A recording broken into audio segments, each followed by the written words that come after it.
8 August সকালবেলা হোটেলের জানালা খুলে অন্য দুনিয়া দেখি। 4 আগস্ট রাতে এসে সুইজারল্যান্ডের জুরিখে পৌঁছেছিলাম। এরপর মাঝখানের 3 দিনে জুরিখ যেমন চষে বেরিয়েছি, তেমনি সুইজারল্যান্ডের আসল রূপের সুধা নেয়ার জন্য নেমে গেছি পথে।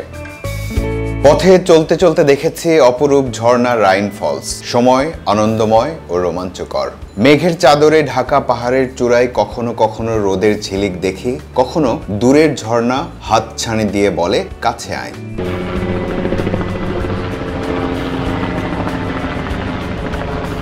পাখির মতো উড়ে যাওয়া হেলিকপ্টার আবার এই নীরব জনপদে কিছুটা ভিন্ন শব্দের ঝংকার নিয়ে আসে। কাল রাতে এখানে এসেছিলাম শুধু ওই রাতটাই থাকার জন্য, এখন বেরিয়ে যাচ্ছি। সেই হিসেবে জায়গাটাকে ভালোভাবে চেনা জানা হলো না। দেখুন সুইজারল্যান্ডের এই জায়গাটাতে কত বাংলাদেশি। ছবি তুলবো। এতজন বাংলাদেশি কিভাবে একসাথে হলো সে গল্পই আজ বলবো প্রকৃতির রূপের সুধা পান করতে করতে। আচ্ছা, আমরা মেরিঙ্গেন জায়গাটার নাম। এই জায়গা থেকে এখন যাব হচ্ছে পরের জায়গার নাম কি গ্রিন্ডেল ওয়ার্ল্ড। আমরা একটা কমিউনিটি তৈরি করছিলাম অনেকগুলো বছর ধরে, সেটার নাম হচ্ছে প্রবাস কথা। আমরা চেষ্টা করছি এই ট্রাভেলের মাধ্যমে যাতে অনেকগুলো অপরিচিত মানুষ যারা নিজেদের মধ্যে এক ধরনের নেটওয়ার্ক তৈরি করে তুলতে পারে, তারই অংশ হিসেবে এই টিম, আপনারা তার একটা ছোট্ট অংশ দেখতে পাচ্ছেন। তারা এখন রোম থেকে সুইজারল্যান্ডের এই জায়গাটাতে এসেছে এবং রাতে ছিল। আপনারা দেখতে পাচ্ছেন আমার সাথে বাংলাদেশি সব ভাই ব্রাদারদের পাশাপাশি কুলসুমও আছে। সেও একটা বড় কমিউনিটির সাথে এঙ্গেজ হয়ে যাচ্ছে। সে এর আগে পর্যন্ত জানতো তার বাড়ি বাংলাদেশে, তারপরে সে পরিবারকে পেয়েছে, তারপরে এখন তাকে আমি আরও বড় কমিউনিটির সাথে পরিচয় করে দিচ্ছি। আশা করি এই বন্ধন একটা কার্যকর নেটওয়ার্ক তৈরি করবে আমাদের সবার মধ্যে। You feeling good with all the Bangladeshi people? It's the first time in Switzerland. I meet so many Bangladeshi people together. It's so great for me. It's very new. We are also very happy to see you. এটা একটা অন্যরকম ব্যাপার, তাই না? যে একজন মানুষ হচ্ছে যে জানতোই না কিন্তু আমাদের আজকে আমাদের রক্তের বন্ধন বড় কমিউনিটির সাথে এঙ্গেজ হয়ে যাচ্ছে। From now on, you will get your family all over the Europe. If you ever want to visit any other countries in Europe, just let me know. They will welcome you as family. Yeah, we will be more than happy to see you. দেখুন, আমরা যে হোটেলে ছিলাম তার নাম Sherlock Holmes. কেন এখানে Sherlock হোমসের নামে হোটেল? এই প্রশ্নের উত্তর তো পেতেই হবে। সবাই গুছিয়ে গাড়িতে উঠছে, কিন্তু আমি তাদের ফাঁকি দিয়ে একটু অন্যদিকে যাচ্ছি। এই যে শার্লক লাউঞ্জ, এখানেই গত রাতে আমি, লিটন, অন্দ্রে আর কুলসুম তুমুল আড্ডা দিয়েছি। মেরিঙ্গেন নামের এই ছোট্ট জনপদের সাথে আর্থার কোনান ডোয়েলের বিখ্যাত গোয়েন্দা চরিত্র শার্লক হোমসের নাম অঙ্গাঙ্গিভাবে জড়িয়ে আছে। বলা যায় মেরিঙ্গেনের সবচেয়ে বড় ব্র্যান্ড হলো শার্লক হোমস। প্রাকৃতিকভাবে মেরিঙ্গেন এখানকার রেইচেনবাচ ঝর্ণার জন্য বিখ্যাত। সেই ঝর্ণা আর এই ছোট্ট জনপদকে কেন্দ্র করেই গোয়েন্দা বই শার্লক হোমসের গল্পের প্লট তৈরি হয়েছিল। তাই এখানে সবকিছুতেই শার্লক হোমসকে খুঁজে পাবেন আপনি।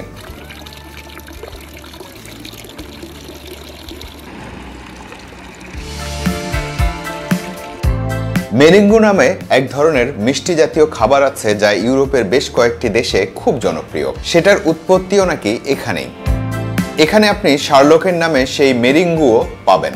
আসবেন নাকি এমন একটা জায়গায় একেবারে নিজের মতো করে কিছুটা সময় কাটাতে? এবার আমরা এখানকার বাড়িগুলো সম্পর্কে জানার চেষ্টা করি। এই ধরনের কাঠের বাড়ি আপনি সুইজারল্যান্ডের যে কোনো হাই রাইজ বিল্ডিং এর শহর থেকে বেরিয়ে আসলে সব জায়গাতেই দেখতে পাবেন। এটাকে বলে সুইস প্যাটার্ন হাউস। এটাকে আপনি সুইজারল্যান্ডের গ্রামীণ ঐতিহ্য বলতে পারেন, যেটাকে তারা শিল্পের পর্যায়ে নিয়ে গেছে। আগের পর্বে আপনারা শুনেছেন অন্দ্রে বলছিল যে এখানে যদি কেউ নতুন বাড়িও করে তবু সে পুরনোটা সংরক্ষণ করে বা নতুন বাড়িও একই ধাঁচে তৈরি করে। যত ছোট আর নিরিবিলি জনপদই হোক না কেন, মেরিঙ্গেনে মানুষের বসতি শুরু হয়েছিল মধ্যযুগের প্রথম ভাগে। এখানকার প্রথম উপাসনালয়ও তৈরি হয়েছে নবম বা দশম শতকে। কেন এখানে এত বছর আগে মানুষ বসবাস করতে শুরু করেছিল? এর কারণ হলো এর আশপাশ দিয়ে আল্পস পার হয়ে অনেকগুলো যোগাযোগের রুট ছিল। পণ্য আদান প্রদান বা ব্যবসার জন্য জায়গাটি গুরুত্বপূর্ণ হয়ে ওঠে। এই উপত্যকায় মানুষের বসতি শুরুর পর একমাত্র মেরিঙ্গেনেই বাজার বসত। বাসে মোটামুটি সবাই রেডি হয়ে গেছে, কিন্তু কালকে রাতে হাঁটতে এসে আমি এখানে দেখেছিলাম যে শার্লক হোমসের জাদুঘর আছে, সুতরাং সেই জিনিসটা ভিডিও ধারণ করার লোভ সামলাতে পারছি না, জন্য আমি একা বের হয়ে এসেছি। আমি জানি যে তারা আমার উপরে খুবই মনক্ষুণ্ণ থাকবে, কিন্তু এই 10 মিনিটের ঝুঁকে আমি নিতেই চেয়েছি। সেই বাজার শুরু হয়েছিল 1417 সালে, তখন এটা বাৎসরিক ছিল। তারপর 1490 সালে এসে সেই বাজার সাপ্তাহিক হয়ে যায়। শার্লক হোমসের জাদুঘর আছে, আশা করি খুব কাছাকাছি পৌঁছে গেছি।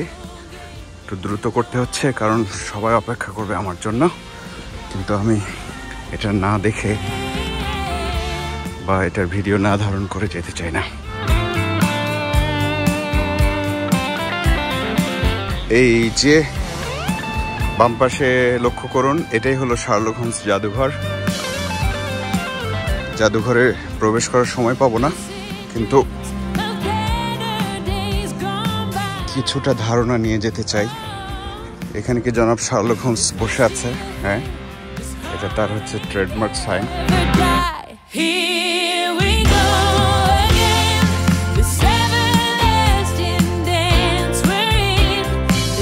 পেছনে যে লাল ছোট্ট বিল্ডিংটা দেখতে পাচ্ছেন, সেটাই জাদুঘর।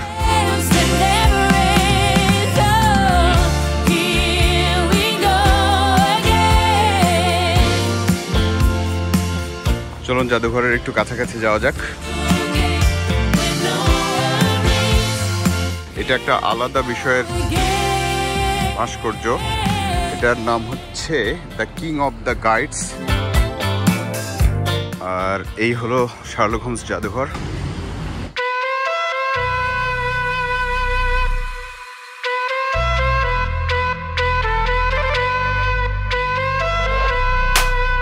দুঃখিত, জাদুঘরটি বন্ধ এখন।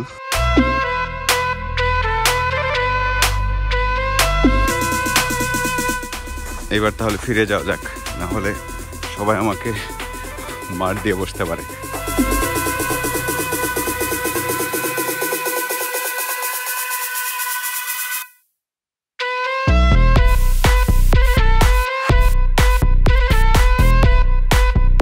2018 সালের হিসাব বলছে এখানে 4600 জনের কিছু বেশি মানুষ বসবাস করে।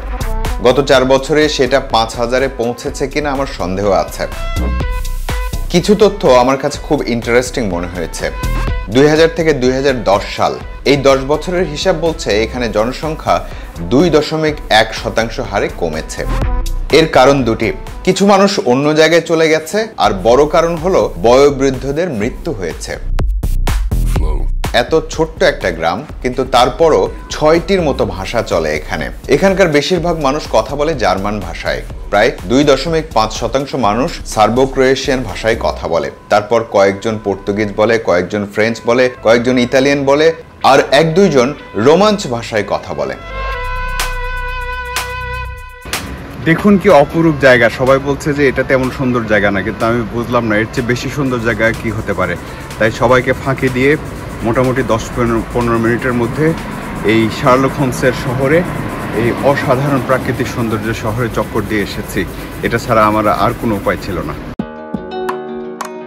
সবাই প্রস্তুত, সবার লাগেজও উঠে গেছে গাড়িতে। এই প্রথম অন্দ্রেয়ার কুলসুমের কাছ থেকে আলাদা হলাম, তবে একেবারে নয়। আমি অন্যদের সাথে বাসে যাচ্ছি, আর ওরা আসছে নিজেদের গাড়ি নিয়ে।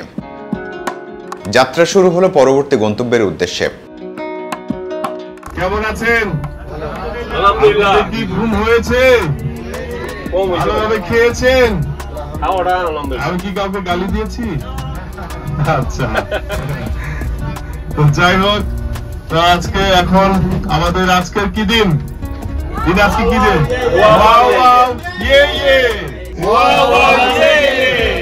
আমরা এখন যাচ্ছি হচ্ছে মেরিঙ্গেন থেকে গ্রিন্ডেলওয়াল্ড। আর এই যে যাত্রাটা আমাদের এখান থেকে গ্রিন্ডেলওয়াল্ড অব্দি একেবারে অসাধারণ। আপনারা দেখবেন এই যে শাহরুখ কাজলের যে শুটিংটা হয়েছিল দিলওয়ালে দুলহানিয়া লে যায়েঙ্গে, আপনারা দেখতেই পাচ্ছেন, আপনার এখান থেকে 3টে ঝর্ণা দেখা যায়। আরো কিছু সামনে আছে এবং একেবারে যে ফার্ম ভিলেজে ফার্ম হাউসে শাহরুখ খান ছিল আমি সেটাও দেখাবো, এবং ব্রিয়েন্স নামে একটি সুইস ভিলেজ আছে, এর চেয়েও সুন্দর। এর চেয়ে সুন্দর? এর চেয়ে সুন্দর আবার কি হয়? এর চেয়েও সুন্দর।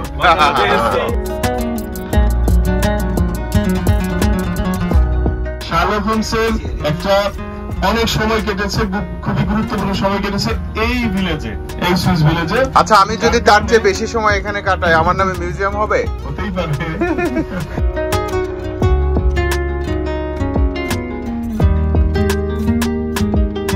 আমাদের সাথে মানে আজ এই ট্যুরে আমি আমাকে সৌভাগ্যবান মনে করছি, বিশেষ করে কারণ হচ্ছে যে আপনারা সবাই জানেন যে আমি লিখেছিলাম যে আমাদের সাথে সংযুক্ত হবেন প্রবাস কথার যে প্রতিষ্ঠাতা। হ্যাঁ, এখন আমি তো ইউরোপের পুরো প্রধান, কিন্তু ও হচ্ছে প্রতিষ্ঠাতা মুনজুরুল করিম, যাকে আপনারা সবাই চিনেন। মুনজুরুল করিম এখন আর এই যে আপনারা কুলসুরুল যে ঘটনাটি দেখেছিলেন, যারা দেখেছেন তারা দেখেছেন যে আজকে আমরা এত লাকি যে কুলসুর এবং তার হাজবেন্ড অন্দ্রে, অর্থাৎ আমাদের ইটালিয়ান ভাষা আন্দ্রেয়া, সেও আমাদের সাথে আছে। প্রবাস কথা একটা শক্তিশালী নেটওয়ার্ক, যে নেটওয়ার্ক প্রথম নেটওয়ার্ক যেটা এরকম প্রোগ্রাম আয়োজন করতে পারে। এই প্রোগ্রামের একটা উদ্দেশ্য আছে, এখানে যদি 50 জন মানুষও থেকে থাকে, 50 জন মানুষ কিন্তু একেবারে পারস্পরিক পরিচিত ফ্যামিলির না, কিন্তু দুনিয়া জোড়া মডার্ন ওয়ার্ল্ডে নেটওয়ার্কিং এভাবে হয়। একটা গ্যাদারিং হবে, একটা প্রোগ্রামের অ্যারেঞ্জ হবে, সেখানে একে অপরের সাথে পরিচিত হবেন, কোনো না কোনো ভাবে কাজে লাগবে। আমরা একটা ক্লাব তৈরি করতে চাই, যে ক্লাবের মাধ্যমে প্রবাসীদের সব ধরনের সার্ভিস এনশিওর করা হবে। আপনি কোনো সার্ভিস নিতে গেলে যত ধরনের সমস্যা তৈরি হয়, সেই সমস্যার মাঝখানে প্রবাস কথা দাঁড়িয়ে যেতে চায়।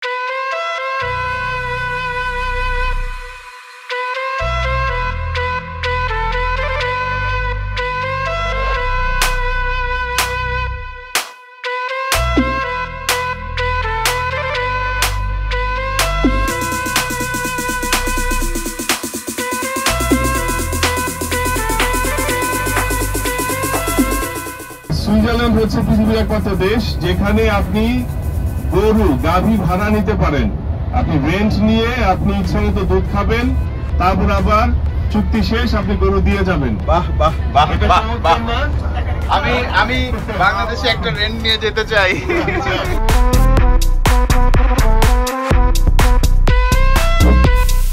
এই যে বাম দিকে দেখেন, এই গরুগুলো কিন্তু অনেক দুধ দেয়, অনেক, মানে প্রতি গরুতে 35 থেকে 40 লিটার দুধ এখানে ওরা দেয়, এবং সেই দুধ দিয়েই চিজ, তারপরে হচ্ছে চকলেট, সবকিছু তৈরি করা হয়।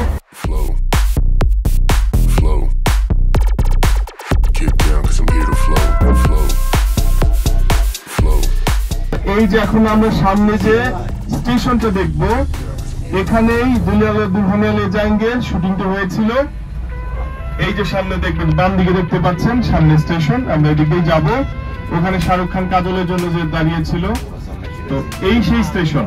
হ্যাঁ, সেই বিখ্যাত স্টেশন। এখন আপনারা মনে মনে চিন্তা করেন আপনাদের সঙ্গীর জন্য অপেক্ষা করবেন এখানে এসে, ঠিক আছে? তাহলে একটা সিনেমার একটা হয়ে যাবে। এই যে বাম পাশে, এই সেই স্টেশন। আপনারা সিনেমাটি দেখে আবার মিলিয়ে নিন, ঠিক আছে?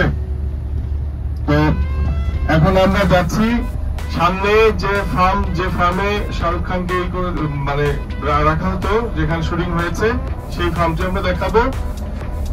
এবং সামনে তো আরো অনেক কিছু। এখন এগুলো কি ওয়াও ওয়াও না? Wow wow. আমরা এখন যাচ্ছি গ্রিন্ডেলওয়াল্ড। গ্রিন্ডেলওয়াল্ড হচ্ছে টপ অফ ইউরোপ, যেটা আপনারা হয়তো নাম শুনেছেন, ইয়ুংফ্রাউ, অর্থাৎ ইয়ুংফ্রাউ হলো ইয়াং লেডি। হ্যাঁ, ইয়ুংফ্রাউ হচ্ছে টপ অফ ইউরোপ।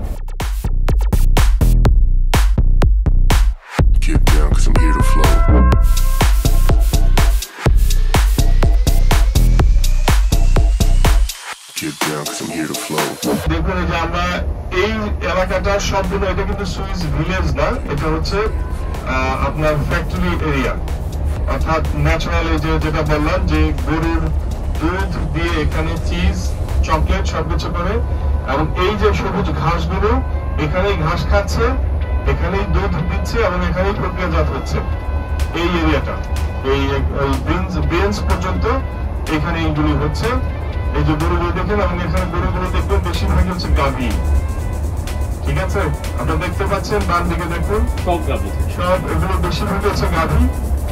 তো আমরা আরো সামনে যাব, আর এই সবই হচ্ছে আল্পস পর্বতমালার অংশ। সব আপনারা জানেন কিনা আমি জানি না, হয়তো সবাই জানেন যে আল্পস পর্বতমালা হচ্ছে আপনার সুইজারল্যান্ড, ফ্রান্স, ইতালি এবং আরেকটা কি অস্ট্রিয়া। ইয়েস। এভাবেই প্রবাস কথা প্রতিনিয়ত শত শত প্রবাসী বাংলাদেশিদের নিয়ে ছুটে যাচ্ছে বিভিন্ন গন্তব্যে। আমি দেখতে এসেছি লিটন এবং অন্যেরা কিভাবে এটা সামলাচ্ছে। আমাদের এই যাত্রা চলমান থাকবে। আগামী পর্বে দেখা হচ্ছে গ্রিন্ডেল ওয়ার্ল্ডে।